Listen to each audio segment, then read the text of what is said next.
ከወሊድ በኋላ በሚከሰት ከፍተኛ የአእምሮ ጤና መዛባት ራሳቸውንም ሆነ ጨቅላ ህጻናቸውን ለአደጋ የሚዳርጉ እናቶች እንዳሉ ታውቃላችሁ። እንግዲህ ወሊድ ከተከሰተ በኋላ ባሉት 2 ሳምንታት ውስጥ ከፍተኛ የሆነ የአእምሮ ጤና መዛባት ሊከሰት ይችላል ማለት ነው።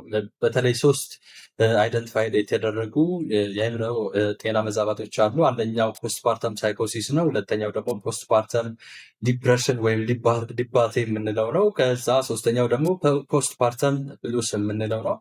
እነዚህ የአእምሮ ጤና እክሎች ሊከሰቱ ይችላሉ ማለት ነው ከወሊድ በኋላ ባሉት 2 ሳምንታት። ይህም ጊዜ እስከ 6 ሳምንት ሊቀጥል ይችላል ማለት ነው። ስለዚህ ወሊድ በተከሰተ በ6 ሳምንታት ውስጥ እነዚህ የአእምሮ ጤና ችግሮች ሊከሰቱ ይችላሉ ማለት ነው።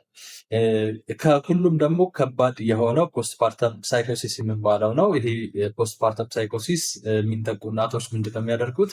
ሃሉሲኔሽን ሊገጥማቸው ይችላል። ሃሉሲኔሽን ማለት ምንድነው? እንግዲህ የተለያዩ ድምፆችን ወይም ደግሞ ምስሎችን ሌሎች ማየት የማይችሉ መስማት የማይችሏቸውን ድምፆችና ምስሎችን ያያሉ ማለት ነው። ሁለተኛው ዴሉዥን ያጋጥማቸዋል። ዴሉዥን ማለት ከእውነታው የራቀ እምነት፣ ከፍተኛ የሆነ እምነት ያሳድራል ማለት ነው።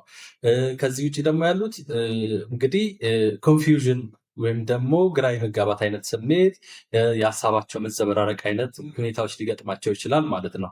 በዚህም የተነሳ ከፍተኛ ጫና ውስጥ ሊገቡ ይችላሉ ማለት ነው። እንግዲህ አጋላጭ የሆኑ ምክንያቶች ይኖራሉ። አንደኛው ነገር ከእርግዝናው በፊት የነበረ የአእምሮ ጤና ችግር ካለ፣ ለምሳሌ እንደ ዲፕሬሽን ካለ ወይም ደግሞ ባይፖላር የመሳሰሉ ዲስኦርደሮች የሚኖሩ ከሆነ ይህም እንደ ምክንያት ሊቆጠር ይችላል ማለት ነው።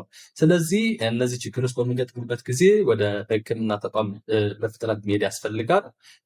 በጊዜ ከተደረሰበትና ሕክምና ከተደረገለት በእርግዝና ጊዜ የተከሰተ የአእምሮ ጤና ችግር ከሆነ ከዛ በፊት ምንም አይነት የአእምሮ ጤና ችግር ከሌለ ታክሞ የመዳን እድሉ ሰፊ ነው ማለት ነው።